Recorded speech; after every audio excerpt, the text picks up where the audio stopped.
शुरुआत में हम एक क्लासरूम का सीन देखते हैं जहाँ पे होरी की फ्रेंड उसे बताती है कि कैसे दूसरे स्कूल का लड़का उसका नंबर मांग रहा था, क्या उसे होरी का नंबर उस लड़के को दे देना चाहिए। होरी की फ्रेंड उससे पूछती है, होरी बोलती है उसने तुमसे नंबर मांगा था जबकि उसको सीधे आके मुझसे बात करनी चाहिए थी, तो नंबर नहीं मिलेगा। ये सारी बातें उनके बगल में बैठा मियामुरा भी सुन रहा था, जो कि वहां से उठ के जाने ही लगता है, पर बीच में ही होरी का फोन गिर जाता है तो मियामुरा उसको उठा के दे देता है। सबको लगता है कि मियामुरा एक ओटाकू होगा क्योंकि वो ज्यादा किसी से बात नहीं करता था, अपने काम से काम रखता था। होरी अपने फोन पे टाइम देखती है तो उसको घर जाने को लेट हो रहा था, वो सीधा घर को दौड़ती है। होरी के दोस्त सोचते हैं शायद उसको अपने बॉयफ्रेंड से मिलना होगा इसलिए वो इतना जल्दी जाती है, पर उनको क्या पता था क्लास की सबसे पॉपुलर लड़की घर जल्दी इसलिए जाती है ताकि वो घर के काम कर सके। शाम को अपने भाई को स्कूल से लेके आते वक्त उसके पास से मियामुरा निकलता है। मियामुरा उसको एक झलक मुड़ के देखता है। होरी घर के काम कर रही थी तभी उसका छोटा भाई अपने नाक से खून निकाल के आता है। अपने भाई के नाक से खून निकलते हुए देख होरी इतना घबरा जाती है कि उसके बगल में खड़ा मियामुरा उसको नोटिस ही नहीं होता। मियामुरा वहां से जाने लगता है, तभी होरी उसको एज अ थैंक्स करने के लिए थोड़ी देर अपने घर पे रुकने को बोलती है। मियामुरा इस पे अग्री कर जाता है। अब दोनों थोड़ी बातें करते हैं जिसके बीच में मियामुरा होरी को उसके नाम से बुलाता है, जिसपे होरी एकदम शॉक होकर पूछती है, तुम्हें मेरा नाम कैसे पता। मियामुरा बोलता है, तुम क्लास 1 में ही पढ़ती हो ना।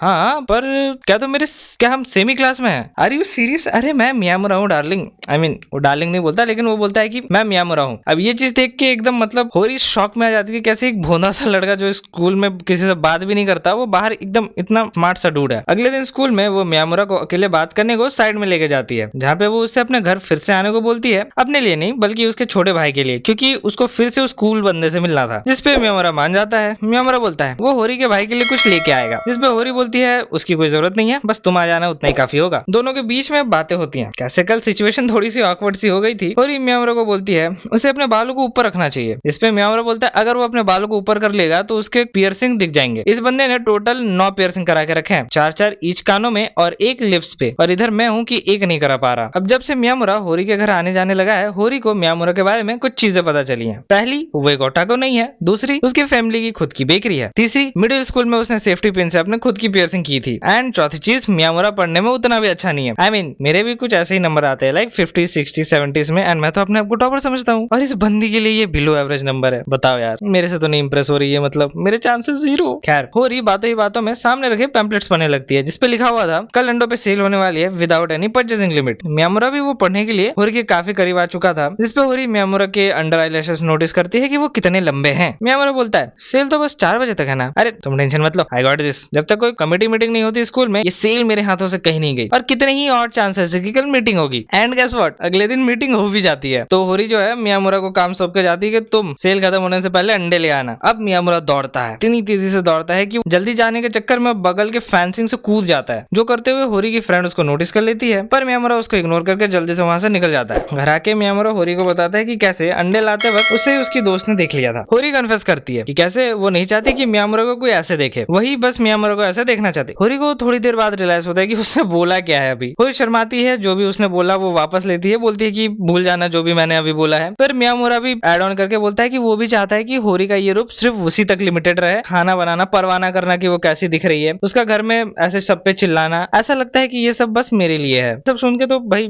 होरी पूरा शर्मा ही जाती है और ग्लास सीधा मियामुरा के मुंह पे दे पे मारती है। अगले दिन दोनों बात कर रहे होते हैं कि कैसे गर्मियां और बनने वाली हैं, और ये भाई सच्ची है। अपने यहाँ तो रोज बारिश हो रही है, फिर भी पता नहीं क्यों आज से ज्यादा गर्मी कल हो रही है, हद है भाई। अब दोनों मियामुरा के टैटूज के बारे में बात करते हैं कि कैसे मियामुरा स्विमिंग नहीं कर सकता, वरना मियामुरा के टैटूज के बारे में सबको पता चल जाएगा, पर इतनी गर्मी में विंटर यूनिफॉर्म के साथ वो रनिंग भी नहीं कर सकता, वरना उसको तो मौत ही आ जाएगी। होरी को दूसरे लड़के नोट्स मांगते हैं तो वो वहां से चली जाती है। होरी का ही एक दोस्त आके मियामुरा से बातें करने लगता है, क्या तुम दोनों कुछ चल रहा है क्या तुम दोनों के बीच में। इस पे मियामुरा मना करते हुए बोलता है कहाँ होरी कहाँ मैं, हम लोग बस अच्छे दोस्त से हैं। मियामुरा इस पे पूछता है क्या तुम होरी को पसंद करते हो, जिसपे वो थोड़ा सा शर्माते हुए हाँ बोलता है। व्हाट, हमको लगा तुम ना बोलोगे। ओह अब समझा, इसीलिए तुम जब भी हम दोनों बात करते हैं तो हमने देखते रहते हो। चलो ठीक है, अब तुमको पता चल गया ना, गुड फॉर यू। अब दोनों थोड़े से दोस्त बन गए थे, तो मियामुरा उसको अपने टैटूज दिखा देता है। फिर दोनों पीई क्लास स्किप करके टेरेस पे जाते हैं बात करने के लिए, जहाँ पे उसका दोस्त होरी को कन्फेस करने की बात करता है। मियामुरा भी बोलता है कि उसको इस चीज से कोई प्रॉब्लम नहीं है, पर भाई क्लियरली दिख रहा है कि मियामुरा को थोड़ी सी तो प्रॉब्लम हो ही रही है। अब तोरू होरी को अपनी फीलिंग्स कन्फेस कर देता है, और इधर दूसरी तरफ मियामुरा सोच रहा है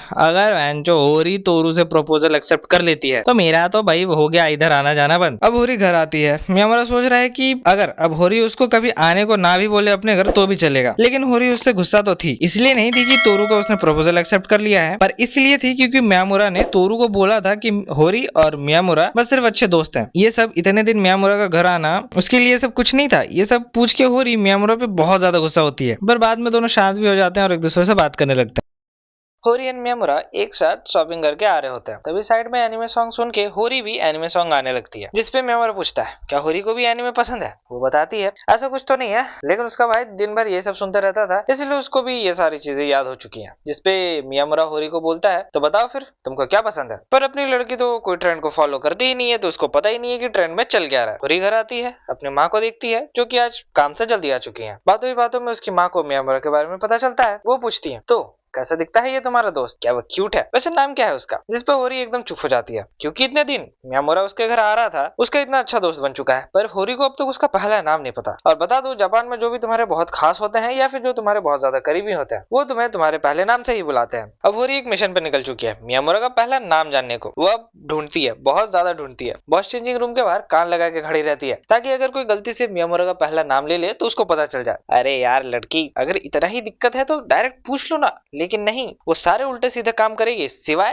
डायरेक्ट जाके नाम पूछने के। खैर, रात में डिनर के टाइम होरी का मूड ऐसे ही खराब था, उस पे उसकी माँ उल्टा उससे पूछती है कल को छुट्टी है, तुम्हारा दोस्त आएगा ना हमारे घर। अगले दिन मियामुरा उनके घर आता है और होरी की माँ उसको वेलकम करती है। होरी को उसकी माँ ने कुछ काम से बाहर भेजा था। होरी की माँ और मियामुरा थोड़ी बातें करते हैं एंड उसकी माँ काम को निकल जाती है। होरी जब वापस आती है तो उसे अपनी माँ पे बहुत ज्यादा गुस्सा आता है, क्योंकि उसकी माँ ने उसको जानबूझ के सामान लाने को भेजा था ताकि वो मियामुरा से अकेले में कुछ बातें कर सके। इसी बीच में उसकी माँ ने मियामुरा से उसका पहला नाम भी पूछ लिया था। अब होरी फाइनली हार मान लेती है और बता देती है कि मियामुरा को वो इतना ज्यादा स्ट्रेंज बिहेव क्यों कर रही थी। जिसपे मियामुरा और उसका भाई बहुत ही हंसने लगता है। अरे पगली, इतनी छोटी सी बात, ये लो। एंड मियामुरा अपना नाम एक पेपर पे लिख के देता है, इजुमी मियामुरा। होरी थोड़ा सा शर्माती है, उसका पहला नाम बोलती है इजुमी, पर वो अब उसको उसके लास्ट नेम से बुलाएगी। वेट, जितना मैं क्लूलेस थी तुम्हारे नाम के बारे में, तुम्हें भी तो मेरा पहला नाम नहीं पता होगा। लेकिन यहाँ पे मियामुरा तो पहले से ही होरी का पहला नाम जानता था। अब होरी और ज्यादा शर्माने लगती है, क्योंकि मियामुरा को उसका नाम पहले से ही पता था और उसको नहीं पता था। और पता चला भी तो कैसे पता चला। अब स्कूल का सीन देखते हैं। स्टूडेंट काउंसिल प्रेसिडेंट सेनगोकू होरी से थोड़ी मदद मांगता है, थोड़ी ज्यादा ही मदद मांगता है। होरी सेनगोकू की मदद भी कर देती है, पर हम क्लियरली देख सकते हैं कि काम करते करते होरी काफी ज्यादा थक चुकी है। काम खत्म होने के बाद आयासाकी आके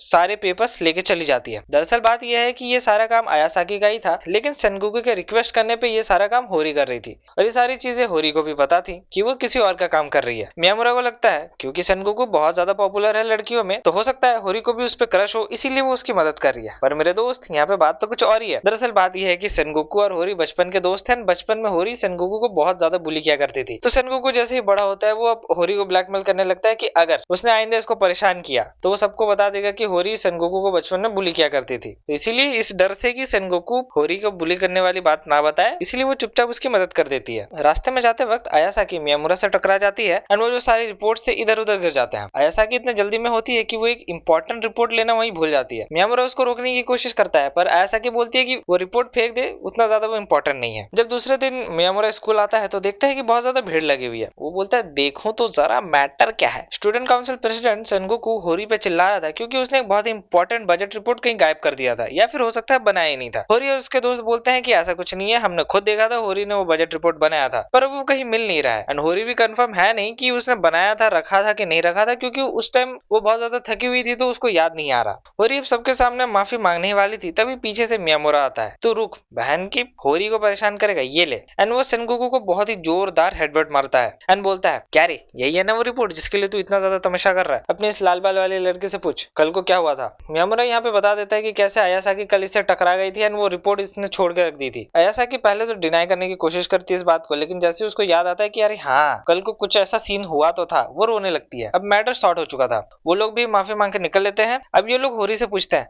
आखिर तू काउंसिल प्रेसिडेंट की इतनी बात मानती क्यों है? तू उसको सीधे मुंह पे मना भी तो कर सकती है। जिसपे होरी बस इतना ही बोलती है कि सेनगोकू उसका बचपन का दोस्त है, इसलिए वो कर देती है उसकी मदद। और भाई चाहिए हमें पता है कि क्या है। अब सीन चेंज होता है और हम लोग देखते हैं मियामुरा और तोरू बात कर रहे थे। स्प्रिंग ब्रेक शुरू होने वाला है एंड होरी का बर्थडे भी आने वाला है, तो उसको क्या गिफ्ट देना चाहिए? तोरू का तो पता नहीं, पर मियामुरा होरी को बेस्ट पॉप सॉन्ग्स की एक सीडी देता है जो कि होरी को बहुत ज्यादा पसंद आते हैं। Like and subscribe for the next part.